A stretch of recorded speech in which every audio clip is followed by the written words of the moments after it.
Matod pa sa atong unang pagbasa nga karong adlawa nagsaad mo nga kamo mahimong katawhan sa Dios. Matod pa ni Moises nga tumano ninyo ang tanan niyang mga sugo. Nya karon sang adlawa niingon sa dang Ginoo, kamo mahimo nga akong katawhan. Nya iya sang ihatag ang tanang makaayo nato. Kamo unsa may inyong giangkon karon nga katawhan mo sa Ginoo o dili? Katawhan. Nya andam ba mong mutuman sa iyang mga sugo? Andam. Tutok na malang mo. Nindot ra ba kaayo ning mutuman sa sugo sa Ginoo? Kay matod pa sa atong tubag sa Salmo, unsa to? Bulahan sila nga nagatuman o nagasunod sa balaod sa Ginoo. Lain na sa nina kong pangutana ninyo, mutuo ba mo nga bulahan gyud ang tao kung magsunod sa balaod sa Ginoo? Ang balaod ra ba sa Ginoo, way gamitay kondom, way gamitay pills, inig kaminyo. Nya, bulahan ka kung 15 na kabuk imong anak. Bulahan pa? Ayaw. Nya, wara ba ni limit-limit ang panganak? Nya, nanakay heart enlargement, nya katulo na ka na cesarean, mamatay na ra ba ka og mamabdos kag usab kay di naman ka pwede cesareanon sa ikaupat, bulahan pa ka kag mamabdos ka sa ikaupat. Lagi, tubag. Oy, unsa inyong tubag oy? Bulahan gyapon. Ayo di ay. Unya kay dinhira ba sa atong ebanghelyo ni ingon ra ba diri sa Kristo, higugmaa ang inyong kaaway ug pagbuhat og maayo ngadto sa nagpasipala kaninyo. Unya bulahan pa ka kana? Ha? Bulahan pa? Gana bahala mo diha. Pero bulahan yun. Nga naman, tungod kay ang Ginoo muangko nato nga iyang mga anak. Nya kay nothing is impossible with God man. Nothing is impossible with His power. Nya giangko na taniya nga iyang anak bisag gisisarya na kag kaupat, bisag gisisarya na kag kalima, mabuhi ra gyapon ka. Bisan pag 15 kabuk imong anak, mabulahan lang gyapon ka. Nga naman, pulos na mga buutan imong 15 ka anak, mulampos pag yung eskwela, mahimo pag yung obispo ang ikaupat nimong, ang ika-14 nimong anak. Sagot mo, ang imong ika-14 anak nga laki nga, bugoy kayo pagkagamay pa. Badlungon kayo kay siaw kestana niya mahimo pag yung obispo tuo mo na obispo pero siaw lang yapon.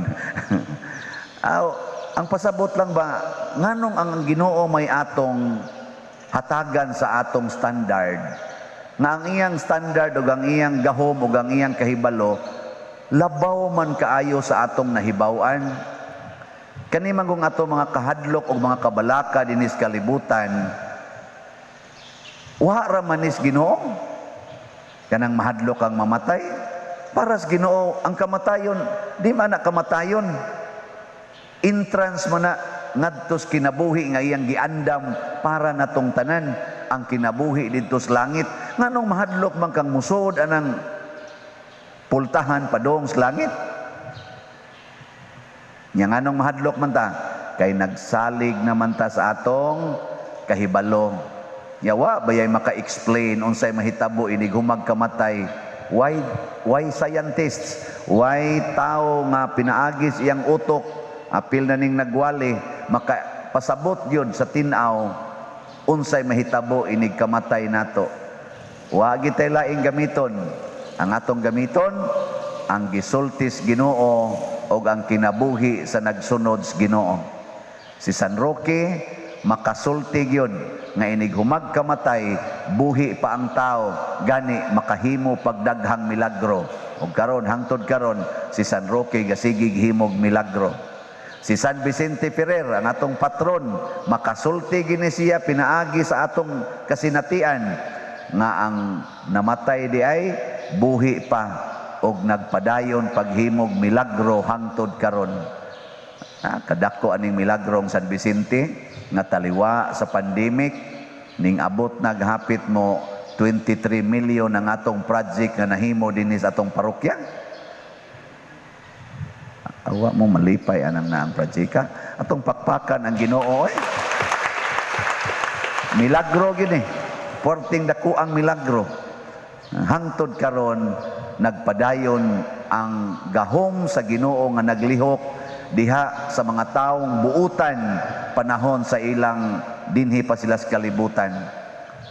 Kamo, naghimo na mog milagro ron. Unsa may milagro ang inyong nahimo sa inyong balay? I-challenge mo na ako, paghimo mog milagro. Paghimo mog milagro. Daghan na kayong ni-text na ako. Gani, mumata na ko alas 3:30 kaadlawon. Kay di na ko mahuman og basa ang mga text messages, mga messages sa messenger o sa cellphone. Daghan kaayo mga text. Kasagaran sa mga text, testimonya nga sa ilang pagsunod sa Ginoo. Kana bang magsigon sakto gina imong giwali, Father?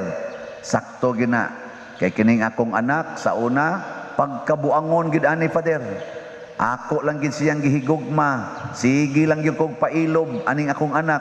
Karon, Father, mao'y pinakabuutan namong anak karon, mao'y amo rong breadwinner sa among pamilya. Nga wa gyud ko magtuo nga sa kabadlungon ani og pagkatapulan sa una, maingon ani ni siya ang Ginoo ra gid ay maghimo. Kada bang ni affirm ba niya ako sa inon, congratulations. Nasa uban maingon, wa na ko'y trabaho, Father. Ang akong bana nataktak sa trabaho.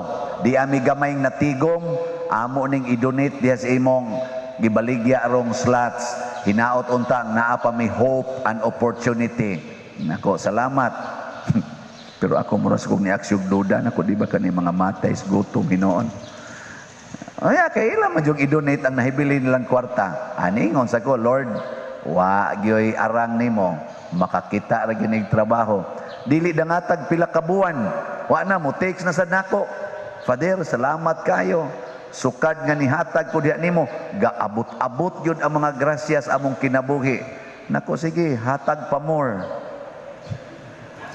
Pero ako sa silang warningan, ayaw himo ang negosyo ang Ginoo. Kay kung nangimo na lang sa ganing paghatag, kay gauna-huna sa kang suklian kag daghan pa, ginegosyo na nimong Ginoo, wa na sa imo abot nimo. Nalipay kay kususa nga mitex nako nga iya jud ko nang gi-practice nga inighatag niya, wa na gid siya i-expect bisag unsa. Wa na gid ko no. Wa na siya mag-expect nga naapay mo balik niya. Nya matud pa niya naa man gyud mo balik, Father. Nga bisan gani og way mo balik nako nga nindot, malipay nako. Kay nahibaw ko nga gidawat sa Ginoo og natuma nako ang iyang sugo nga kung kamo manghatag ayaw na paghuna-huna og bayad. Lipay kuno kay si ana. Nako, kanang imong kalipay nga gibati mao na nay sukli sa Ginoo. Kay way kantidad sa kwarta nga pwede nimong gamiton aron ipalit og kalipay og kalinaw sod sa imong kasing-kasing.